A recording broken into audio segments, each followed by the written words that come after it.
going on, everybody? It's your buddy, it's your pal, Spaz Phoenix, the YWC Reality Check, here with the Raw 3 count for April 1st, 2017, the show where we take a 3-hour Monday Night Raw and see if I can find 3 things to talk about, worth talking about. And I won't lie, it was kind of hard to find 3. There's 2, so I kind of scraped the barrel for a 3rd one, just talking about possibilities and whatnot. What did you guys think of Payback? Interesting show. The House of Horrors was a piece of shit. The main event, although we got the result that we wanted, the match was nothing really to write home about. A bunch of results that most people didn't call for. We're going to talk about one of those in a second. But as a whole, the pay-per-view was kind of eh. It wasn't the worst thing they could have come up with, though, because all weekend we've had to put up with what the next Raw pay-per-view is going to be called. Goodness gracious. That's all I'm going to say about that. We'll talk about that at a later date. But coming off of Payback, there was a couple of good things. There was a couple good developments. Let's talk about Sheamus and Cesaro turning heel, which you knew was going to happen. You couldn't have them glad-handing the Hardy Boys for a whole lot longer. You knew you got the returning veterans, so to speak, in the Hardys, long overdue, long awaited return of the Hardy Boys. Obviously, people want them to be broken, etc. They go up against Sheamus and Cesaro, who do, like I say, do nothing but glad hand them, shake their hand, tell them what a history-making thing, what a fantasy matchup is the word I was looking for. This is for them, and how it's a pleasure and a privilege and all that. There's a whole lot of handshaking, and it just about made us all sick until the Hardys won at Payback. And they were attacked by Sheamus and Cesaro. You know, they bloodied him up and all that sort of thing. In the match, my boy Jeff Hardy lost his fucking tooth. That's, you know, wrestling's fake, right? Tonight they came out, they gave their, I don't know, their address, I guess. They're not in the suits anymore. They're not, they're still doing the weird entrance thing, except they're not doing the whole, like, James Bond ripping the suit off. They've got these, they really look like combat jackets, for lack of a better term. They come out with a very serious attitude, talking about how, you know, the crowd has always said Sheamus looks stupid, da-da-da-da. He's never really liked the crowd anyway, which is great and wonderful. And, you know, hey, I made a mistake starting to warm up to you guys type of thing. Whereas my friend Cesaro over here, he's always been with you guys. He always thought he could ride the wave of momentum that you guys give him, and that really doesn't happen either. And then you guys forget about us entirely when you come to WrestleMania and the Hardy Boys come back. That's what we did last night, etc. They get chased away. I will say, Cesaro, Sheamus being the 2 brawlers that they are, this will surprise a lot of people because I want them to keep beating the shit out of the Hardy Boys. And you guys know, I've been doing this for almost 6 years now. The one thing that has stood true, and even going back as far as when I was doing TNA reviews for a little bit, I have always been a fan of Jeff Hardy. I've always been a fan of the Hardy Boys. So why, oh why would I want them to get the shit kicked out of them on a nightly basis? Because you didn't want them to show up broken. You didn't want them to go to their first pay-per-view broken. You wouldn't want them to go to their first title defense broken. You wouldn't want them to just react to getting their ass kicked one time by being broken. If they're going to do the broken gimmick, I suggest the following. Beat the shit out of them. Beat the shit out of them. Beat the shit out of them. Give them multiple title defense, or sorry, give them multiple chances to get their hands on Sheamus and Cesaro and all that sort of thing. And have Sheamus and Cesaro just whip the crap out of them every week, and you have them come out the week before Great Balls of Fire. Yeah.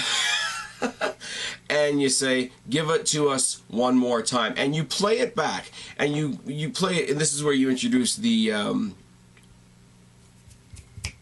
words are escaping me. You introduced the broken gimmick like they introduced the Finn Balor demon gimmick. When Finn Balor debuted, he was Rockstar douchebag Finn Balor, as we know him, as we see him on Raw now. But then he came, I don't remember who he came across. Was it Samoa Joe? Was it Kevin Owens? Was it somebody else? I don't remember who it was, but he said, I'm going to come to take over, and I'm going to come with something that you've never ever seen before. And he came out and he broke out the demon. Now you want to have the Hardys cutting promos as the Hardys. I mean, Matt's been doing the thing anyway. You want to have him even throughout the day, on the day of Great Balls of Fire, you want to have him cutting promos as normal Matt Hardy. You want to have them even start like the typical old Hardy Boys music. And then you do a jump scare or a cut or a screech or a place goes dark, whatever. You have them as a last-ditch effort, reach down into this deep, dark part of them that most of us know exists now, and you debut them as the Broken Hardy at Great Balls of... Jesus Christ, they need to save that pay-per-view. They need to change the name, go back to Bad Blood. I have heard, however, that Bad Blood is not being called Bad Blood because Bad Blood is apparently the pay-per-view that happened the morning that they found out about the death of Brian Pillman, which is fine, except for they did 2 more Bad Bloods after that, so that really doesn't fly. So that's what you do there. You use Sheamus and Cesaro. Sheamus is good if you put him in a brawl. Cesaro's good in pretty much anything, and he can match the brawling of Sheamus. You have them pound the living crap out of these legends that we're glad are back, and you break them that way.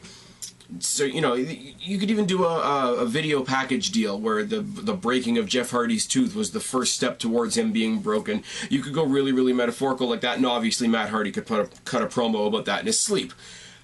It's good. It's good going forward. When you consider the other tag teams, you got Heath Slater and Rhino, which are doing nothing. You got... I swear to God, Apollo Crews must have fucked somebody's wife in creative, because they got him stuck with Titus O'Neil now. Titus Catering, as JD from New York would say. And who else do you have? You have the Club and Enzo and Cass, who are wrestling in Eternal Purgatory on the pre-show. These guys are all you've got, so break the Hardys. Have them go on a tear for a little bit. When Revival come back, when what's-his-name from Revival comes back from having his jaw wired shut, you have them make their triumphant return, Hardys put them over, then you split them and do whatever else the rumors are saying. That's in the tag team division. In the women's division, oh yes, my girl, Alexa Bliss, took out Bayley on Sunday. She is your new Raw champion. But that's not all. That's where the victory begins. She beat Bayley, basically the John Cena of the women's division, in her hometown, which is fine. She won when everybody was saying she couldn't because there was no story, da-da-da-da-da. She didn't do anything to earn it, except she clearly won the #1 contendership match, so that really doesn't make any sense. But the biggest thing... And even I was scared of this. Even my co-host, Black Cat Feline, said in our preview of this pay-per-view, and I hated to admit that it made sense, Charlotte just moved to SmackDown. She is in a program with the trash bag known as Naomi, so she's going to get the SmackDown title at some point, even though they've turned her face, and that's strange, and that's something to talk about another day. So, either Alexa Bliss or Charlotte is going to be the first woman in modern history to carry both belts. And they're going to give it to Charlotte. Ask Chase Oliver 68. Charlotte's one of the golden children. They got to give her everything. This is a fact. You cannot dispute this. This has to happen. Except, it didn't happen. It beat the Charlotte logic. It beat the hometown girl. It beat the John Cena of the women's division. It beat the odds, and it beat to become the women's champion, Alexa Bliss. And she came out on Raw tonight, as only she can, on the pedestal in front of the entire rest of the women's division, and she even said, "I'm glad you all came to my inauguration, and I know you only did it because Kurt Angle told you you have to," which is fucking fantastic. The shortest girl in the division up on a podium, standing above the rest of the division, which is great. She referenced how she brought Mickie James back, speaking of veterans that have come back. You know, you wouldn't be here if it wasn't for me. She mentioned, got in Sasha Banks' face, which I hope is the story going forward, and then she just ripped into Bayley. "I beat you in front of your hometown. It was bad enough I beat you in front of your dad. All your family were there with those stupid ponytails, and I made your nephews cry when I beat you. And now they have somebody they can really look up to, and it's fucking great." And then they went into the 8-person tag, which is fine and wonderful, and it's an 8-person tag. It's a pile of people clusterfuck. It had a tag team with not only Alexa Bliss, but Hot Heel Emma on it, which is going to always win points with me. And she beat the former champion with a ridiculous DDT and pinned her 2 nights in a row. Everything is coming up good for Alexa Bliss. Sorry for all of you that thought you had the WWE rulebook in your back pocket, but sometimes logic prevails. Oh, and fuck yes. And speaking of logic prevailing, I've been touching on this basically since the IC title went over to Raw.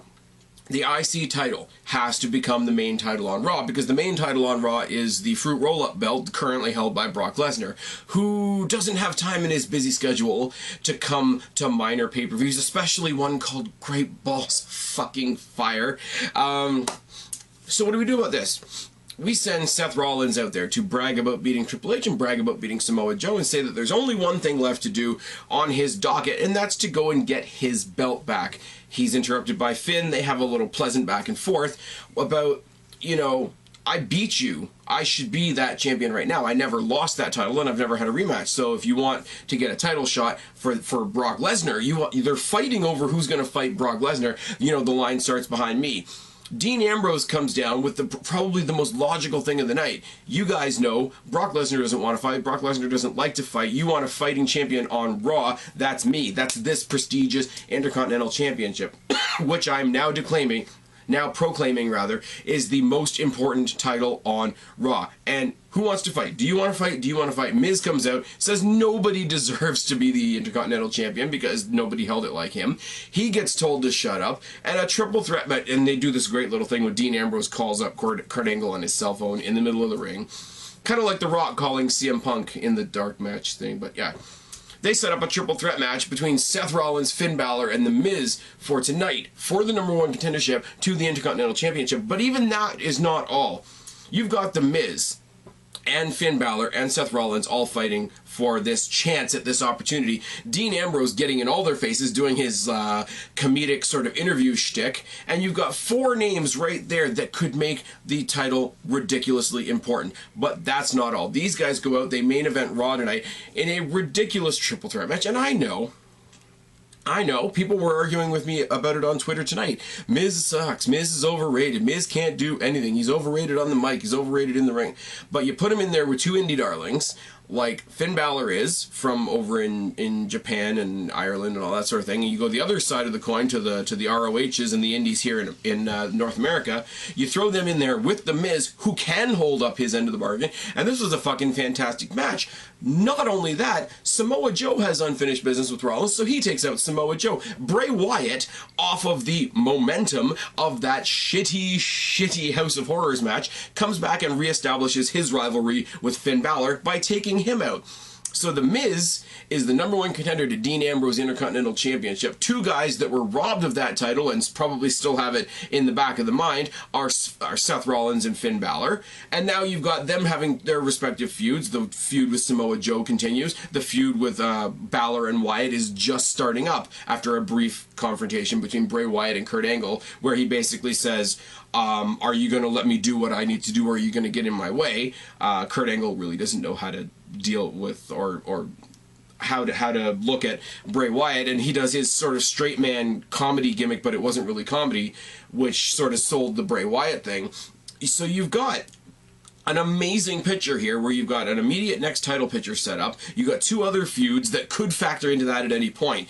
Bottom line, Brock Lesnar versus nobody is happening, right? We're going to have Brock Lesnar versus Braun Strowman. We're going to have Brock Lesnar versus Roman Reigns. We're going to have whatever the fucking case may be with that, and nobody's going to give a shit. Let's be real. What they're going to give a shit about is the Intercontinental Championship, the belt that Dean Ambrose, The Miz, Seth Rollins, Finn Balor, Samoa Joe, and Bray Wyatt are all killing themselves over. That's how you make the Intercontinental Championship worthwhile. That's how you make it validated. That's how you make it prestigious, and that's how you make it the real main title on Raw. They are doing some good shit with that belt. They are doing some good shit with their women's belt. The tag team, I gotta stretch to get excited about that because I don't know if it's going to happen or not. But that's pretty much it. Those are the only things that really stuck out for me for this week. I mean, we could talk about the Braun Strowman and Roman Reigns shit, but I mean, other than Braun Strowman running a door off its hinges, there's not much to talk about and landing in some Home Depot boxes, so I don't really want to waste your time talking about that, which means that the video is over. I've been Spaz, your YWC Reality Check. Subscribe up there, talk down there, start a conversation, keep all these conversations going. Don't be a stranger. I'll talk to each and every last one of you later, but for right now, I'm tagging out. Bye, guys.